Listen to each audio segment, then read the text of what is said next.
പഞ്ചായത്തിന്റെ കാർഷിക മേഖല ഓരോ ദിവസവും അടുത്ത കാലത്തായി കടന്നുപോകുന്നത് കഠിനാധ്വാനം ചെയ്യുന്ന കർഷകന്റെ ദയനീയമായ അവസ്ഥ കണ്ടുകൊണ്ടാണ്. കഴിഞ്ഞ ദിവസം മരുതമ്പാടിയിലെ അനിയൻകുഞ്ഞ് എന്ന കർഷകന്റെ കൃഷിയിടത്തിലെ കാഴ്ച നെഞ്ചു പുലർത്തുന്നതായിരുന്നു.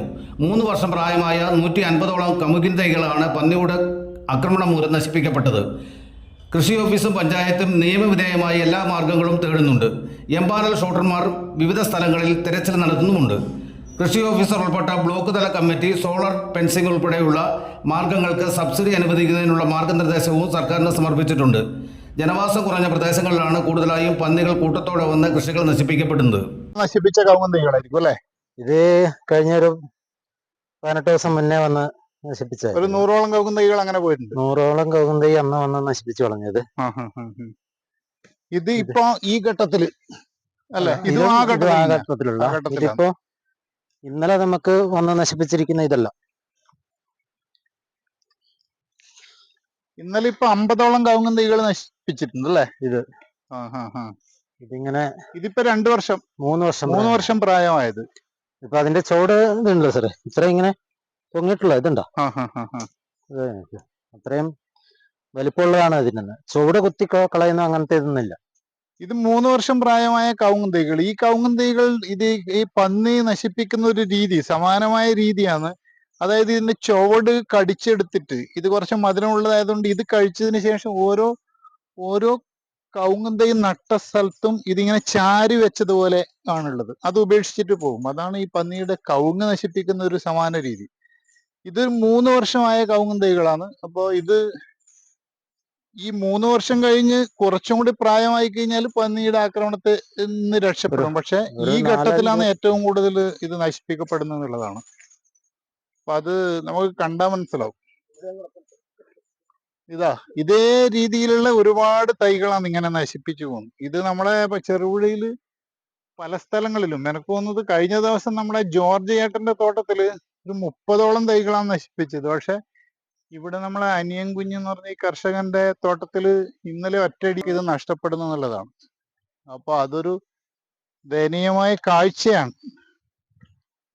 ഇപ്പൊ നമ്മളിപ്പോ ഇത് ചെയ്തത് ഇപ്പൊ ഒരു പല ഘട്ടങ്ങളിലായി നമ്മൾ പരിശോധിച്ചതിന്റെ അടിസ്ഥാനത്തില് ഒരുപാട് മാർഗങ്ങൾ സ്വീകരിക്കാൻ വേണ്ടി പറഞ്ഞിട്ടുണ്ട്. പക്ഷെ ഈ പന്നി എന്ന് പറയുന്ന മൃഗം യഥാർത്ഥത്തില് നമ്മൾ നടത്തുന്ന എല്ലാ പ്രതിരോധ മാർഗങ്ങളെയും ക്രമേണ പൊരുത്തപ്പെട്ടു വരുന്നു എന്നുള്ളതാണ്. അതായത് നമ്മളൊരു ഘട്ടത്തില് ഈ തമിഴ്നാട് യൂണിവേഴ്സിറ്റി ഉൽപ്പാദിപ്പിക്കുന്ന ഹെർബോലീവ് എന്ന് പറയുന്ന ഒരു ലിക്വിഡ്, അത് ചണച്ചാക്കിൽ മുക്കിയിട്ട് ഞാൻ മുമ്പ് വർക്ക് ചെയ്ത ഈ നെൽകൃഷി കൂടുതലുള്ള സ്ഥലങ്ങളിൽ അങ്ങനെ പ്രയോഗിക്കാൻ വേണ്ടി കർഷകരോട് പറഞ്ഞിട്ട് ആദ്യത്തെ ഘട്ടത്തിൽ വിജയിച്ചിട്ടുണ്ട്. അത് ആദ്യം വെച്ച സമയത്ത് പന്നികൾ ഒഴിവായി പോയിട്ടുണ്ട്. അതുപോലെ തന്നെ കൃഷി വകുപ്പ് തന്നെ ആദ്യം ഈ ചെത്തിക്കൊടുവേരി എന്ന് പറയുന്ന ഔഷധ സസ്യം നമ്മുടെ കൃഷിയിടത്തിന് ചുറ്റും വെച്ച് പിടിപ്പിച്ചു കഴിഞ്ഞാൽ പന്നി ഒഴിവാകുമെന്ന് പറഞ്ഞിട്ട് അങ്ങനെ ആദ്യത്തെ ഘട്ടത്തിൽ അതെല്ലാം സംഭവിച്ചിട്ടുണ്ട്. അതേപോലെ ഡോക്ടേഴ്സ് ഫിനോയിൽ എന്ന് പറഞ്ഞ ആശുപത്രികളിൽ ഉപയോഗിക്കുന്ന ആ ഫിനോയിൽ അത് ചണച്ചാക്കിൽ മുക്കിയിട്ട് അതിന്റെ സ്മെല്ല് കൊണ്ട് പന്നിയെ അകറ്റാൻ സാധിച്ച പക്ഷെ അതെല്ലാം ഒരു ഘട്ടത്തിൽ മാത്രമേ സാധിക്കുന്നുള്ളൂ. അടുത്ത ഘട്ടത്തിൽ വീണ്ടും പന്നി വരുന്നുണ്ട്. അതുപോലെ തന്നെ ഭീകരമായ സൗണ്ട് ബോക്സ് എല്ലാം വെച്ചുകൊണ്ട് ശബ്ദം പുറപ്പെടുവിക്കുക, വ്യത്യസ്ത രീതിയിലുള്ള ലൈറ്റുകൾ, സ്പ്രെഡ് ലൈറ്റുകൾ സ്ഥാപിക്കുക, ഇതെല്ലാം ചെയ്തിട്ട് പന്നിയെ പ്രതിരോധിക്കാൻ സാധിച്ചിട്ടുണ്ടെങ്കിലും അത് ഒരു ഘട്ടം വരെ മാത്രമേ ഉള്ളൂ. ആത്യന്തികമായിട്ട് പന്നിയെ പ്രതിരോധിക്കാൻ വേണ്ടിയിട്ട് നമുക്ക് ഇപ്പം ഫൈനലായി നമുക്ക് മനസ്സിലാകുന്നത് ഈ ചെറുപുഴ തന്നെ 2-3 കർഷകർ സ്ഥാപിച്ച സോളാർ ഫെൻസിങ് ആണ്. ആ സോളാർ ഫെൻസിങ് അതില് ഷോക്ക് ഉള്ളത് മൂലം പന്നി വരാത്ത ഇത് 1-2 വർഷമായിട്ട് പരീക്ഷിക്കുന്ന കർഷകരുണ്ട്. അപ്പോൾ നമ്മളിപ്പം ചെയ്തത് എന്താണെന്ന് വെച്ചാൽ ബ്ലോക്ക് തലത്തിൽ ഒരു പ്രൊജക്ട് തയ്യാറാക്കി സർക്കാരിലേക്ക് പ്രപ്പോസൽ സമർപ്പിച്ചിട്ടുണ്ട്. പയ്യന്നൂർ അസിസ്റ്റന്റ് ഡയറക്ടറുടെ കീഴിൽ ഒരു പ്രപ്പോസൽ സമർപ്പിച്ചിട്ടുണ്ട്. അതിൽ നമ്മൾ പറയുന്ന ഈ പല മാർഗങ്ങൾ, വേലി ഉൾപ്പെടെയുള്ള സോളാർ ഫെൻസിങ് ഉൾപ്പെടെയുള്ള മാർഗങ്ങളിൽ സർക്കാർ സബ്സിഡി അനുവദിക്കുക എന്നുള്ളതാണ്. പ്രത്യേകിച്ച് നമ്മുടെ മലയോര മേഖലക്ക് പ്രത്യേക പ്രാധാന്യം കൊടുത്തുകൊണ്ട് കർഷകർക്ക് അത് സ്ഥാപിക്കുന്നതിന് വേണ്ടി ഇപ്പൊ ആത്യന്തികമായി അതാണ്. അപ്പൊ സ്ഥാപിക്കുന്നതിന് വേണ്ടി സബ്സിഡി അനുവദിക്കുക എന്നുള്ള രീതിയിൽ നമ്മൾ നിർദ്ദേശങ്ങൾ കൊടുത്തിട്ടുണ്ട് എന്നുള്ളതാണ്. മറ്റേ നമ്മള് നേരത്തെ പോകുന്നത് നമ്മൾ അത്ര മൈൻഡ് ചെയ്യലാണ്. കാരണം വെച്ചാൽ 2-4 തിന്ന് പോകും. അത് ഈ കവുങ്ങ് നമ്മൾ കാണുമ്പോൾ തന്നെ തോന്നുന്നുണ്ട് നിങ്ങൾ നല്ല ആരോഗ്യമുള്ള നല്ല രീതിയിൽ പരിപാലിക്കുന്ന കവുങ്ങാണ്. ഇതുണ്ടല്ലേ സാറ് നോക്കി, ആ മുകളിലത്തെ ഇത് ഏരിയയിലെ മുഴുവനും പോയതാ.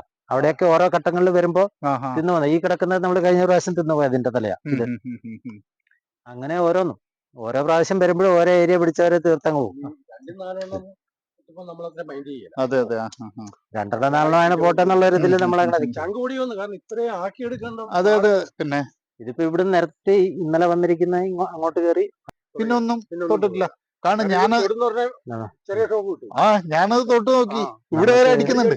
നമുക്കിവിടെ ഫെൻസിങ്ങിന്റെ ഒരു വിഷയം എന്ന് വെച്ചാല് ഉം. ഇതിലൊരു വഴി ഇതുണ്ട്, ഇങ്ങനെ ഒരു വഴി. ആ, ആ. ഫെൻസിങ് ഇടാന്ന് പറഞ്ഞാലും മുകളിൽ ഇത്രയും ഏരിയ ഇട്ട് ചെയ്യാൻ പോയി കഴിഞ്ഞാൽ നമുക്കിവിടെ പൊതുവെ നമുക്കിവിടെ ഒരു വെയിലും പാനലിനെല്ലാം കൂടി ഒരു 30,000 രൂപ വരൂ. പിന്നെ ലൈൻ വലിക്കാനും അതിന്റെ കുറ്റിയും കുഴിച്ചിട്ടുണ്ട്. അപ്പൊ അതിന്റെ ചെലവ് വരുന്നുണ്ട്. പൈപ്പാണല്ലേ? ഒരു പ്രാവശ്യം ഇട്ട് അടുത്ത വെക്കുകയാണെങ്കിൽ അതയച്ച് അതിന് കൊടുക്കാം.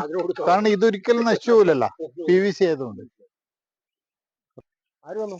ഇന്നലെ അങ്ങോട്ട് ചെറുപുഴ കടുമേനി